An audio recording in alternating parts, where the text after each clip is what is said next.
আজ 7ই July, second unit test পরীক্ষা শুরু হতে আর মাত্র 1 মাস বাকি। তো তোমাদের সবার মধ্যে তাড়া পড়ে গেছে সিলেবাস শেষ করা। আজ আমরা ক্লাস 8-এর উপপাদ্য নিয়ে আলোচনা করব। উপপাদ্য কি? বিভিন্ন জ্যামিতিক বিবৃতি ধাপে ধাপে প্রমাণ করার পদ্ধতি হলো উপপাদ্য।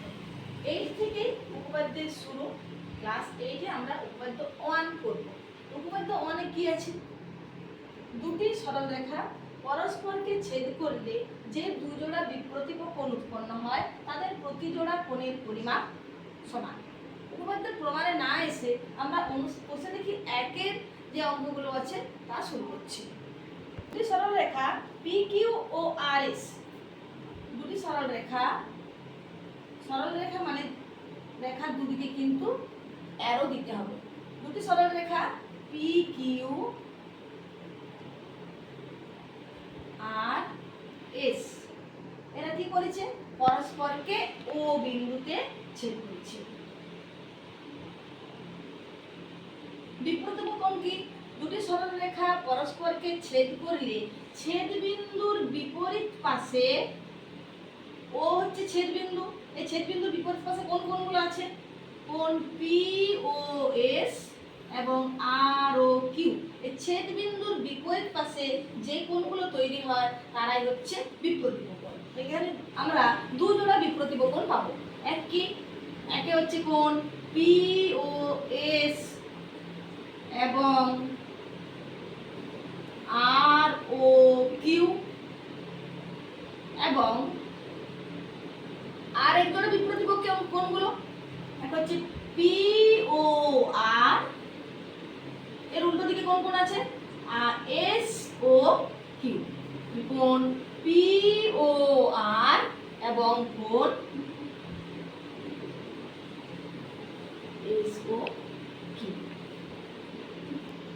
কি আমরা দেখলাম তাহলে? দুটি সরলরেখা যদি পরস্পরকে ছেদ করে, ছেদ বিন্দুর বিপরীত পাশে যে কোণগুলো উৎপন্ন হয় তারা বিপ্রতীপ কোণ এবং তাদের মান সমান। এই প্রসঙ্গে আরেকটা কথা বলে রাখি, আমরা জানি এক সরল কোণ সমান 180 ডিগ্রি। অর্থাৎ কোন সরলরেখার উপর যদি কোনো রশ্মি দণ্ডায়মান হয়, সেই রশ্মির উভয় পাশে যে দুটি কোণ উৎপন্ন হয় তাদের সমষ্টি হচ্ছে দুই সমকোণ, অর্থাৎ 180 ডিগ্রি।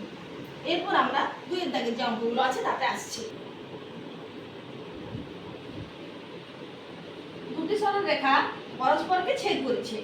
এখানে কোণগুলোর নাম এই কোণ 1, কোণ 2, কোণ 3 এবং কোণ 4 এইভাবে দেওয়া আছে। কোণ 1-এর মান দেওয়া আছে 35 ডিগ্রি। আমাদের কি করতে হবে? কোণ 2, কোণ 3 এবং কোণ 4-এর মান নির্ণয় করতে হবে। আমরা একটু আগে আলোচনা করেছি এক সরল কোণ সমান 180 ডিগ্রি। অর্থাৎ কোন সরলরেখার উপর যদি কোনো রশ্মি দণ্ডায়মান হয়, সেই রশ্মির উভয় পাশে যে কোণ দুটো আছে তাদের সমষ্টি হচ্ছে 180 ডিগ্রি। তো কোণ 1 সমান আমরা 35 ডিগ্রি পেয়েছি, তো কোণ 2 সমান কত হবে?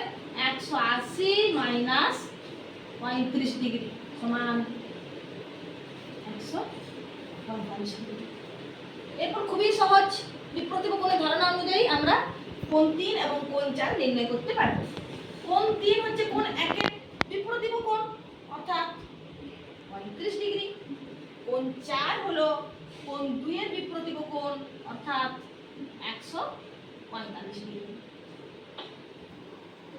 তারের জায়গায় আসছি। এখানে দেখো একটা চিত্র অঙ্কন করা আছে। এই চিত্র থেকে কি করতে হবে? পূরক কোণ, সম্পূরক কোণ এবং কারা পরস্পর বিপ্রতীপ কোণ তাদের লিখতে হবে। একে কি আছে? দুটি কোণের নাম লিখি যারা পরস্পর পূরক কোণ। পূরক কোণ কারা? দুটি সন্নিহিত কোণের সমষ্টি যদি 90 ডিগ্রি হয় তবে কোণ দুটি কি হয়? পরস্পর পূরক কোণ। সম্পূরক কোণ কারা? দুটি সন্নিহিত কোণের সমষ্টি যদি পরস্পর 180 ডিগ্রি হয় তবে তারা হচ্ছে কি? সম্পূরক কোণ।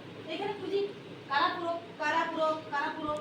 দেখা যাক, এইখানে দেখো এই কোণ আমরা 90 ডিগ্রি দেখতে পাচ্ছি। কোন দুটি কোণের সমষ্টি 90 ডিগ্রি?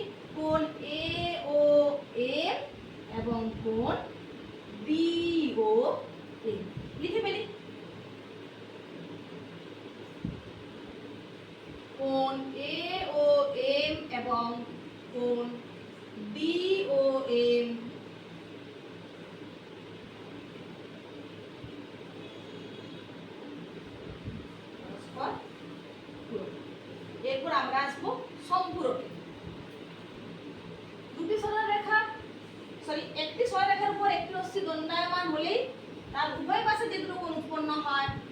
সমষ্টি হচ্ছে 180 ডিগ্রি, অর্থাৎ তারাই হচ্ছে সম্পূরক। এখানে আমরা দেখো অনেকগুলো জোড়া সম্পূরক পাবো।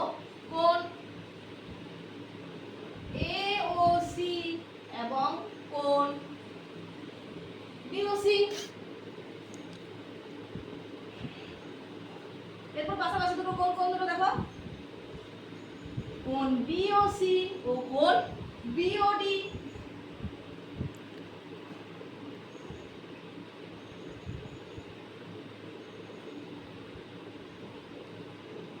এরপর আসছি দেখো কোণ BOD এবং কোণ AOD, যেটাও খুবই মজাদার।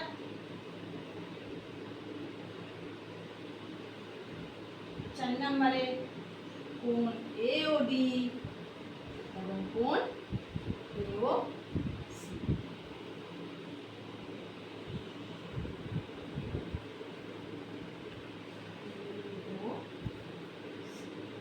এরপর আমরা বিপ্রতীপ কোণ খুঁজব। এখানে করে দিচ্ছি জিনিসটাতে। 3 নাম্বার বিপ্রতীপ কোণ, বিপরীতে যে কোণগুলো অবস্থিত। কোণ AOC, কোণ AOC এর বিপরীতে কোন কোণ আছে? কোণ BOD, অর্থাৎ এরা কি কোণ? বিপ্রতীপ কোণ। কোণ AOC ও কোণ BOD বিপ্রতীপ কোণ। আগেটা তো হেডিংটা লেখা হয়নি, প্রশ্নে আছে তো, তোমরা নিশ্চয়ই বুঝতে পারবে সম্পূরক কোণগুলো। এবং আরেক জোড়া বিপরীতে কারা আছে? BOC ও কোণ AOD।